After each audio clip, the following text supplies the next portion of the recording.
खाना काबा में इन औरतों ने आखिर ऐसी क्या हरकत की कि सऊदी बादशाह ने इन्हें फौरन कैद करने का हुक्म दे दिया। जानकर आपके रोंगटे खड़े हो जाएंगे।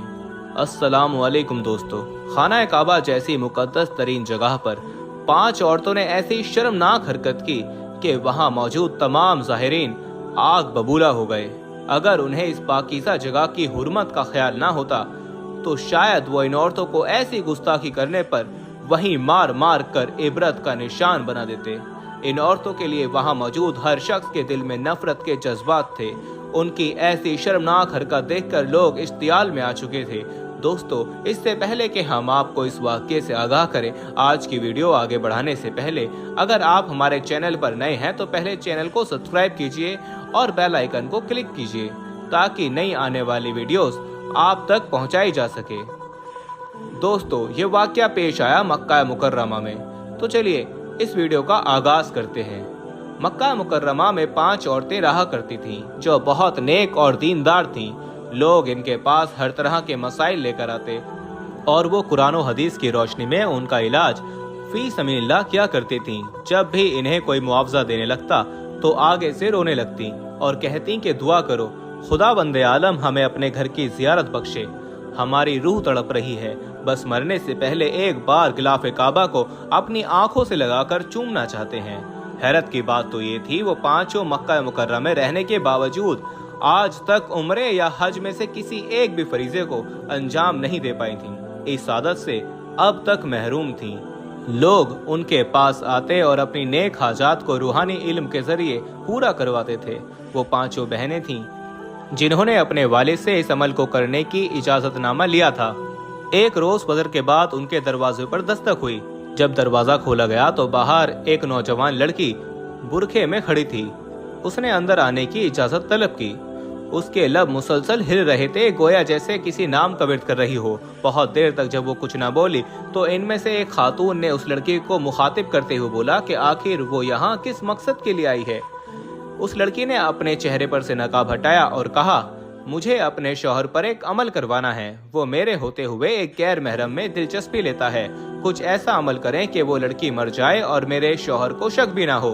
उस लड़की के अल्फाज सुनकर 5 औरतें चुप हो गईं। फिर उनमें से एक बोली कि तुम आज रात ठीक 10 बजे यहाँ मौजूद होना, तुम्हारा मसला हल हो जाएगा। वो लड़की चेहरे पर इत्मीनान जाहिर करती और वहाँ से उठकर चली गई। जब रात 10 बजे वो लड़की सबकी नजरों से छुपती छुपाती उस घर तक पहुंची, उसका दिल इस पल कांप उठा था जब उसने इन औरतों के मखसूस कमरे को देखा। सिहा दीवारें और उन पर बनी अजीब व गरीब अशकार नक्श देखकर उसकी रूह लरस चुकी थी। वो 5 औरतें सिहा लिबास पहनकर बाल खोलकर बैठी हुई थीं। उनके बीच आग जल रही थी जिस पर वो जब जब कुछ पढ़कर फूंकती तो वो आग मजीद भड़क उठती। वो लड़की सहमते हुए उनके सामने जा बैठी। उसे याद था कि 5 बहनें तो रूहानी इल्म करने की वजह से मशहूर थीं। लोग उनके पास इसलिए आते थे क्योंकि ये कुरान और हदीस से इलाज किया करती, मगर ये मंजर देखकर तो उसे कुछ और ही लग रहा था। तभी उनमें से एक खातून ने खोपड़ी को अपने हाथ में लिया और उस पर उसके शौहर की तस्वीर रखकर उसका और उसके शौहर का नाम पूछने लगी। डरते डरते जब उसने नाम बताया तो इन 5 ने बुलंद आवाज में जो पढ़ना शुरू किया, पहले पहले तो वो समझ ही न सकी वो पढ़ क्या रही हैं, मगर जब गौर किया तो बेसाख्ता उसके लबों से अस्तगफार निकला। वो औरतें बुलंद आवाज में कुरान मजीद की आयत को नाउजुबिल्लाह उल्टा पढ़ रही थीं। वो जैसे जैसे गलत अल्फाज अदा कर रही थीं, उस खोपड़ी पर रखी गई तस्वीर 2 टुकड़े होकर हवा में उड़ी थी। उसी पल इन तस्वीर से खून जारी हो चुका था।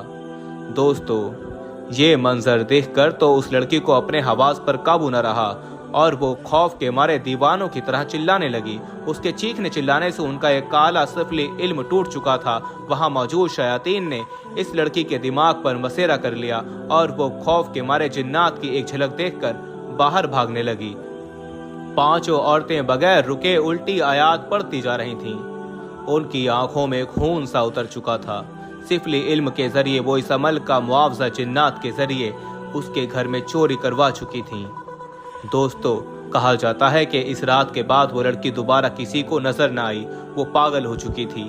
وہیں دوسری جانب اس کا شوہر بھی اسی رات ایک کار حادثے میں وفات پا گیا تھا۔ یہ سب اس لیے ہوا کیونکہ اس نے اس عمل کے دوران خلل ڈال کر شیاطین کو غصہ دلا دیا تھا۔ ان خواتین کو اس سے کوئی فرق نہیں پڑتا تھا کیونکہ وہ منافقت کا لبادہ اوڑھ کر دنیا کی نظر میں نورانی عمل کرتی تھیں، جبکہ حقیقت میں وہ قرآن مجید کی بے حرمتی کر کے شیاطین کو راضی کر کے ان سے اپنا مطلب پورا کرواتی، مگر اس کے باوجود انہیں خواہش تھی کہ وہ خانہ کعبہ کی زیارت ایک نہ ایک بار ضرور کریں۔ کئی سال یوں ہی بیت گئے، وہ لوگوں کی ہر جائز اور ناجائز خواہشات کو شرک اور گستاخیاں کر کے پورا کرتی، مگر شاید اب وقت آ چکا تھا کہ ان کے دوگلے چہروں کو منظر عام پر لایا جائے۔ ان کے عمرہ کرنے کے اسباب پیدا ہوئے اور وہ پانچوں بہنیں عمرے کی ادائیگی کے لیے حرم کعبہ میں پہنچ گئیں۔ وہاں پہنچ کر جب وہ عمرے کی ادائیگی کے لیے گئیں تو طواف کعبہ کے لیے ان کے قدم چلنے سے انکار کر چکے تھے، گویا جیسے کسی نے مضبوط زنجیروں سے انہیں جکڑ لیا ہو۔ وہاں موجود لوگ انہیں مڑ مڑ کر دیکھنے لگے۔ انہیں یوں محسوس ہو رہا تھا جیسے ان کے پیروں کے ساتھ وزنی پتھر باندھ دیے گئے ہوں۔ جب ان کی زبانوں پر قرآن مجید کی پاکیزہ آیات آئیں تو وہ پانچوں بلند آواز میں ان آیات کو دہرانے لگی، مگر اس پر ان پانچوں کے رونگٹے کھڑے ہو گئے جب ان کی زبانوں سے وہ آیات یوں ہی غلط ادا ہو رہی تھیں جیسے وہ سفلی عمل کے دوران ادا کرتی تھیں۔ وہ پوری کوشش کر رہی تھیں مگر ان کی زبان ان کا ساتھ چھوڑ چکی تھی۔ وہ بلند آواز میں خود بخود سب کے سامنے خانہ کعبہ کے قریب کھڑے ہو کر اتنی بڑی گستاخی کر رہی تھیں، تمام ظاہرین مشتعد ہو گئے۔ سب کے لبوں سے استغفار کی صدا بلند ہونے لگی۔ اگر لوگوں کو حرمت کعبہ کا خیال نہ ہوتا تو انہیں وہیں پر ایسی سزا دیتے کہ وہ تمام گستاخوں کے لیے عبرت کا نشان بن جاتی۔ وہاں موجود سیکیورٹی اہلکار فوراً ان کی طرف بڑھے اور ان عورتوں کو حرم سے باہر نکال دیا گیا۔ باہر پولیس بلوا لی گئی تھی جنہوں نے انہیں قید کیا اور اپنے ساتھ لے گئے۔ اگلے صبح جب ان 5 گستاخی کرنے والی خواتینوں کی جیل کے قریب سے ایک حوالدار کا گزر ہوا، وہ سامنے کا منظر دیکھ کر بے ہوش ہو گیا۔ وہاں گاملہ جیل کے باہر اکٹھا ہو چکا تھا۔ وہ 5 عورتیں پوری طرح جل چکی تھیں۔ ان 5 کے جلے ہوئے وجودوں پر ایک کھوپڑی پڑی تھی۔ سب حیران تھے کہ آخر یہاں آگ لگی تو لگی کیسے؟ یہ خبر پورے عرب میں پھیلنے لگی۔ کالا جادو اور گستاخی کرنے والوں کا یہ انجام دیکھ کر کئی لوگوں نے توبہ کر لی اور خدا کے حضور گڑ گڑا کر معافی مانگنے لگے۔ اللہ تعالیٰ سے یہی دعا ہے کہ وہ ہمیں ایسے لوگوں کے شر سے ہمیشہ محفوظ رکھے، آمین یا رب العالمین۔ ہمارے پاس بہت سارے ای میلز اور میسج آ رہے تھے کہ ہمیں شوگر کی دوائی بتائیے، تو اگر آپ کو شوگر کی بیماری ہے یا دھات کی بیماری ہے یا مردانہ طاقت سے ریلیٹڈ کوئی بھی بیماری ہے تو ہمارے پاس ان سب بیماریوں کی دوائی موجود ہے، جس سے آپ کی بیماری گارنٹی سے جڑ سے ختم ہو جائے گی۔ آپ کو صرف یہ دوائی ایک بار ہی منگانی ہوگی، ایک بار سے ہی آپ کی دوائی سے آپ کی جو بیماری ہے وہ جڑ سے ختم ہو جائے گی انشاءاللہ۔ ہمارے جو عالم ہیں انہوں نے اس دوائی پر پڑھائی کی ہے، وظائف کی ہیں، تو اگر آپ دوائی منگوانا چاہتے ہیں تو ہم کوریئر سے آپ کے پاس دوائی بھیج دیں گے۔ دوائی کے پرائس بھی زیادہ ہائی نہیں ہیں۔ دوائی منگوانے کے لیے آپ اسکرین پر دیے گئے نمبر پر واٹس ایپ کر کے دوائی آرڈر کر سکتے ہیں، اور زیادہ جانکاری کے لیے آپ واٹس ایپ پر میسج کریں۔